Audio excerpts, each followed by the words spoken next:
एक सोमपुर नाम का गांव था, हरियाली से भरा, शांत और प्यारा।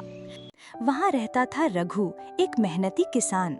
उसके साथ उसका परिवार, पत्नी, 2 बच्चे और 3 सुंदर गायें। ये गायें गांव के राजा ने भेंट में दी थीं। रघु बहुत ईमानदार था। एक दिन सुबह रघु को जंगल में गायें चराने जाना था। मैं गायें चराने जंगल जा रहा हूँ।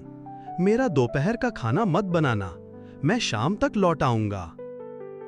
इतना कहकर वो गायें लेकर जंगल की ओर निकल पड़ा। चलते चलते रास्ते में रघु को मनु मिला। रघु, तू किस तरफ जा रहा है? मैं जंगल में गायें चराने जा रहा हूँ।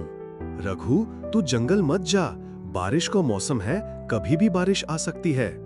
अगर मैं जंगल में गाय चराने नहीं गया तो गाय भूखी मर जाएंगी।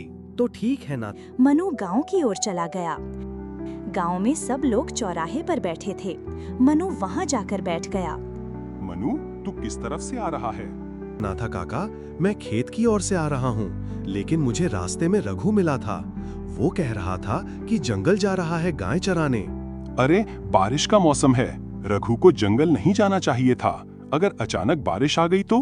भाई ये सब ठीक है, लेकिन मनु, तुझे कुछ पता है वो कब लौटेगा? नहीं बाबू काका, वो बस कह रहा था गायें भूखी हैं। रघु समझदार है, जल्दी लौट आएगा। चलो चलो, हम भी घर चलते हैं। सब लोग अपने अपने घर चले गए। रघु की पत्नी घर का काम कर रही थी। टिंकू, मीनू, चलो जल्दी आओ, खाना खा लो। जो भी बनाया है चुपचाप खा लो और सो जाओ। टिंकू और मीनू खाना खाकर सो गए। फिर थोड़ी देर बाद गांव में बारिश शुरू हो गई। बारिश भी शुरू हो गई है, लेकिन ये अभी तक क्यों नहीं आए? रघु की पत्नी बार बार दरवाजे पर आती, बाहर देखती और फिर लौट जाती। रात भर बारिश होती रही और इंतजार करते करते सुबह हो गई। सुबह हो गई है, लेकिन ये अभी तक नहीं आए हैं। मैं मुखिया के पास जाकर उनको बताती हूँ। अरे, तुम तो रघु की पत्नी हो ना? हाँ, मुझे मुखिया से मिलना है। जरा तुम्हारे पति को बुलाओ।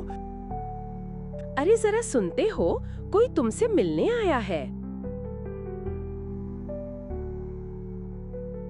तुम कौन हो बहन? मैं रघु की पत्नी हूँ। वो कल जंगल में गायें चराने गया था।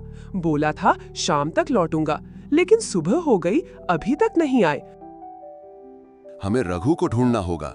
मैं गांव वालों को इकट्ठा करता हूँ। जंगल के रास्ते जा ही रहे थे कि सामने से रघु गायों को लेकर आता दिखाई दिया। रघु, तू 2 दिन से कहाँ था? मुखिया जी, मैं आपको पूरी बात बताता हूँ। मैं जंगल में गाय चरा रहा था, फिर अचानक काले बादल छा गए, बिजली कड़कने लगी और तेज बारिश शुरू हो गई। बारिश रुक ही नहीं रही थी। मैं पेड़ के नीचे बैठा रहा, तीनों गायें और मैं पूरी रात वहीं थे। आज सुबह बारिश बंद हुई, तभी मैं लौट पाया। यही मेरी कहानी है। अरे भाई, बारिश के मौसम में तुझे नहीं जाना चाहिए था। इस बार तो बच गया, अगली बार ध्यान रखना। इतना कहने के बाद मुखिया अपने घर लौट गया। गांव वाले भी चले गए।